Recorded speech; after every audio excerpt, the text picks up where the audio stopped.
The ability of a material to withstand an applied load without failure is called strength. Imagine lifting a heavy suitcase. The more weight you can lift without dropping it, the greater your strength is. Elasticity is the next one. It is the ability of a material to return to its original shape after the load is removed. For example, imagine stretching a rubber band. Once you let go of it, it immediately returns to its original shape. That's elasticity. The next property is plasticity. It is the ability of a material to undergo permanent deformation, and that too without breaking. So it is permanent deformation. So whenever you see the term plasticity, you need to remember permanent deformation. For example, you can imagine a paper clip. So imagine bending a paper clip. Even after removing the force, it stays bent. So that's plasticity. Coming on to ductility, it is the ability of a material to be drawn into thin wires without breaking. Think about the copper wires inside your home. Copper can be stretched into long, thin wires because it is highly ductile. And coming on to malleability, it is the ability of a material to be hammered or rolled into thin sheets without any cracking.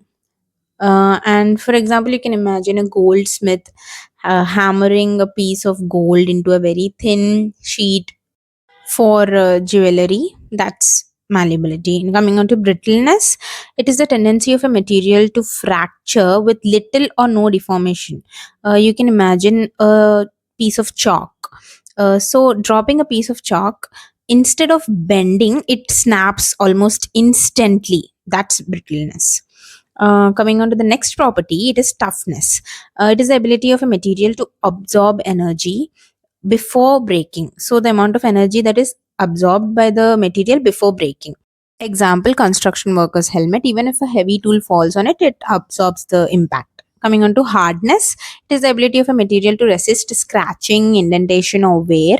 For example, if you try scratching a steel spoon with your fingernail, the spoon won't get scratched because steel is much harder than your nail. So that's hardness. Coming on to the next property, it is stiffness. So it is the ability of a material to resist deformation under an applied load, such as, for example, you can imagine steel versus plastic. Then coming on to resilience, it is the ability of a material to absorb and release elastic energy without permanent deformation. For example, spring. So compress a spring and then release it. It stores energy when you compress and then quickly releases it while returning to its original shape. That's resilience. Coming to creep, it is a slow, permanent deformation under constant load over a long period of time, and usually at high temperatures. And example, turbine blades. Then we have fatigue.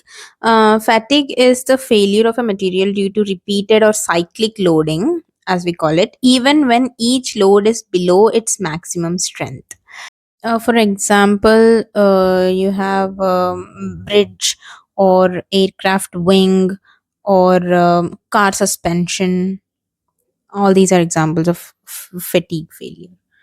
So they undergo fatigue failure. Now, coming on to the summary, we spoke about strength, elasticity, plasticity, ductility, malleability, brittleness, toughness, hardness, stiffness, resilience, creep, and fatigue. So, one thing that we need to remember for each of these properties is an example that will help you understand what it exactly means. Once you remember the example, you can easily understand that material property and you can define what it actually means. Thank you for watching.